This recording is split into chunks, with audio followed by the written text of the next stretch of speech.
All right, summarize the game.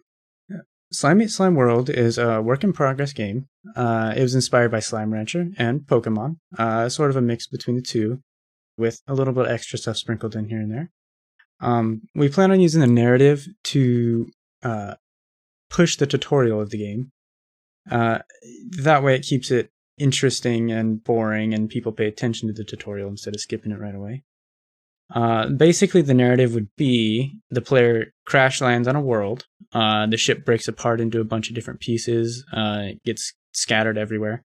And when they land, they see a bunch of slimes, and the slimes are native to the planet.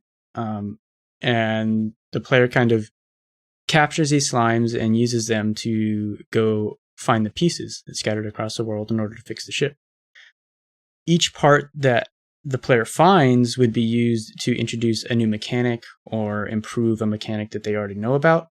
And we're going to use a hologram-like companion, almost like Cortana from Halo. And they're going to try and guide the player to the correct areas to find the proper pieces. Once the player finds all the pieces to the ship, then the game opens up and it becomes a more open world experience where the player can just kind of explore and do whatever they want. Describe main systems in the game. The combat system is inspired heavily by Smite. It's a projection-based combat system, so you may activate your ability. Each slime has an ability, by the way. You'd activate that ability, and then you'd see like a projection circle of where that ability would be cast. Then you would left click, you would activate the ability. There's one in the game where it's like a meteor strike. It summons like a storm of clouds, and then it shoots a bunch of meteors down from the clouds, and it stuns the enemy, does a bunch of damage, stuff like that. There's going to be a bunch of different abilities in the game, some more complex, some very simple, heals, buffs, etc., etc. And it seems like a very cool ability system to me. It's very fun to play, and it's simple, so it's not something that would be difficult to learn for anybody. Capture system. So the capture system is inspired both by Pokemon and Slime Rancher, a bit more like Pokemon, I think, because you have to fight the slimes and engage them, and then once you defeat them, you can capture them. And to capture them, it's more like Slime Rancher, where it has like a vacuum gun that sucks up the slime, and then it would transport that to like a storage system, kind of like Pokemon. Breeding system. Okay, so the breeding system is probably the most complex system in the game.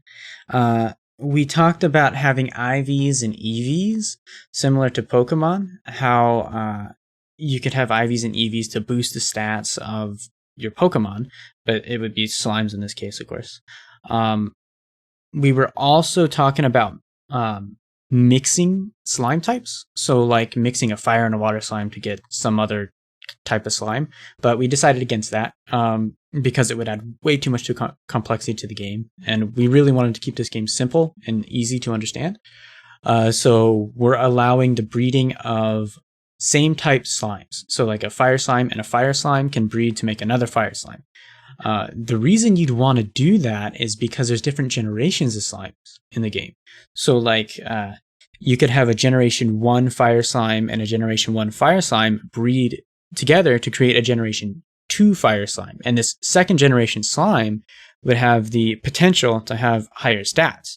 So it'll raise the level cap. Depending on the IVs that the slimes have, you might have a higher attack for the slime, so on and so forth. Just things like that.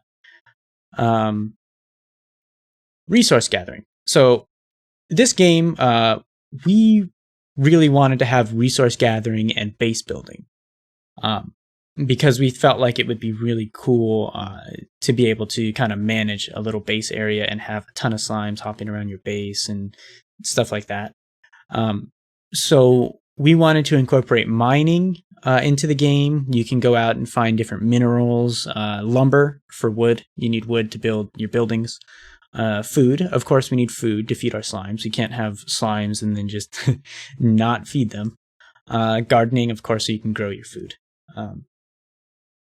Base building. So base building, I've kind of already explained it a little bit before, but we're thinking of having a lot of different buildings that center around different things. So you have a special trader, and a special trader would provide you with very specific items, very rare items that could help you in battle or breed different slimes or whatever. We haven't decided the actual items yet.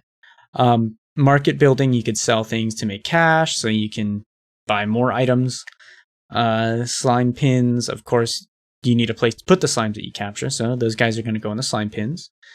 Player storage. There's a player storage area, of course, for storing things like fruit or whatever minerals you collect throughout the world, whatever items and stuff you find.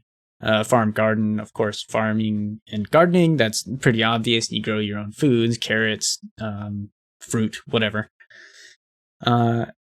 Events and incursions. So this is kind of a cool part that we really liked when we had the initial idea for it. So basically, you would build up your base, and then randomly throughout the game, there would be like a wave of slimes that attack your base, and you needed to defend your base from those slimes, or it would deteriorate, and you would need to repair the buildings and things like that. Dungeons and raids. So I really like the dungeons idea. I think it would be really cool to find a dungeon when you're traveling throughout the world, walk into it, and see a bunch of different slimes and get items and things like that. So basically, the dungeons are instances where the player walks into them and becomes their slimes. And throughout that dungeon, you fight a whole bunch of different slimes until you get to the final boss, who might be like a massive slime or a special slime of some kind. Then you defeat them, and they drop like rare slimes or rare items, blueprints, whatever they need to drop. The dungeons can be either story-based dungeons or just like random dungeons the player finds throughout the world. They can run through them for experience or just whatever they feel like doing the dungeon for. There's a ton of different stuff that we plan on putting in the dungeons. The story-driven dungeons will be more for the player to gain essential items as they play the game. Like we mentioned before, the narrative was going to be used to push the tutorial of the game, so it's not a boring tutorial. And these dungeons are a part of that narrative. So like at each dungeon, there would be a ship piece that the player needs to collect, or maybe like a piece to an item, an essential mechanic that the player needs to know. So like maybe it improves, maybe this piece at the end of the dungeon improves the vacuum gun or whatever, something like that. In conclusion, so the current state of the game is that the combat system was done already, or it is done already. It feels very nice. It's got a couple of abilities. It has basic attacks. There's a couple different types of slimes. It just feels like a nice, polished combat system that's fun to play. The interaction frameworks were also done. So, like, you could walk up to a slime, interact with it, and then jump into a battle with that slime. And the art, there's a little bit of art in the game currently. There's some bushes, slimes, a little robot dude. A lot of it is temp art, or art that we're not sure if we want to keep or not, because depending on the style of the game and how it develops, it may or may not fit. We're going for a more like anime-esque, toony style. We think that would be really cool for this type of slime game. We still need to work on the toon shaders. The cell shaders aren't done. If we continue to work on this game, that should probably be the next thing that gets done. Shaders are pretty important to developing the art style of the game. And that's about all that's done currently in this prototype.